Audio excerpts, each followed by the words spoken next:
there.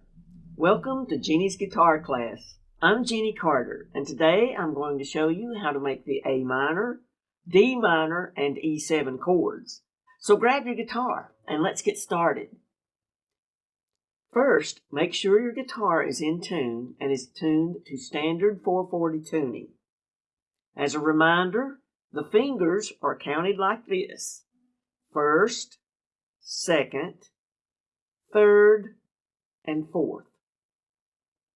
The strings are counted this way: first, second, third, fourth, fifth, sixth. In the chord diagram, the vertical lines represent the strings of the guitar, and the horizontal lines represent the frets of the guitar. If you don't know how to read a chord diagram, make sure to watch my Jeannie's Guitar Class YouTube video on how to read a chord diagram for more in-depth instruction. The first chord we will learn is the A minor chord.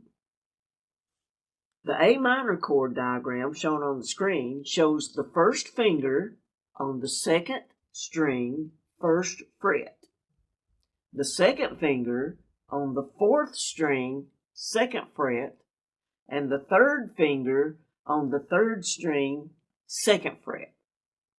The sixth string is not played as part of this chord.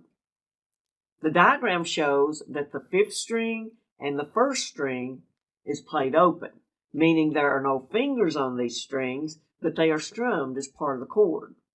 So go ahead and place your first, second, and third fingers on the strings as indicated by the chord diagram. Make sure your fingers are on their tips and that you have enough steady pressure on the strings to make the chord ring out. Strum from the fifth string all the way down to the first string like this.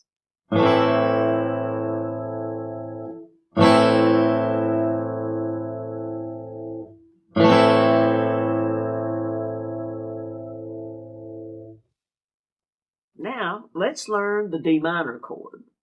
Place your fingers on the strings as we talk through this diagram. The diagram shows that the first finger is to be placed on the first string, first fret. The second finger is on the third string, second fret. And the third finger is on the second string, third fret. The fourth string is strummed open as part of the chord, but you do not strum the fifth or sixth strings in the D minor chord. Place your pick on top of the fourth string. Make sure your fingers are on their tips and pressure is steady. Now, strum down like this.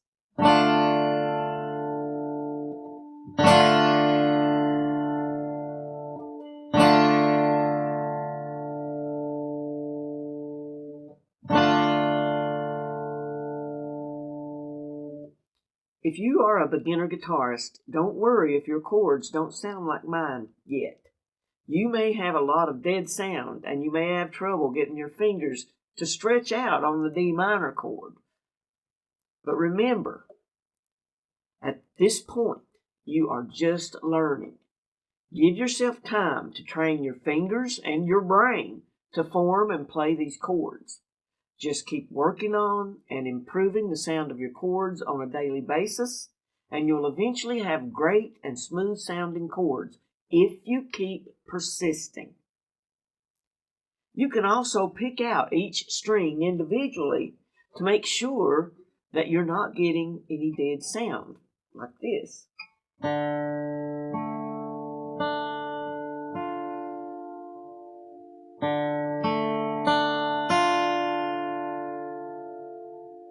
Also, as a beginner, as you are working on learning guitar chords, you are going to get sore fingertips, and you may even develop blisters on the tips of your fingers. If you do start to develop blisters, give yourself a couple of days to allow your fingers to heal before practicing again. After you develop calluses or tough skin on your fingertips, the soreness will go away. Okay, back to our chord learning. We'll now learn the E7 chord. As before, make sure to place your fingers on the strings as we talk through the diagram. The diagram shows that the first finger is placed on the third string, first fret. The second finger is placed on the fifth string, second fret. The diagram shows that you will strum from the sixth string down through the first string like this.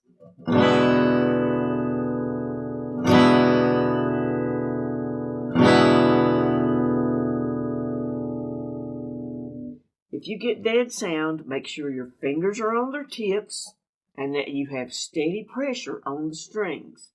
Pick each string individually to see where the dead sound is happening and adjust your fingers until there is no more dead sound.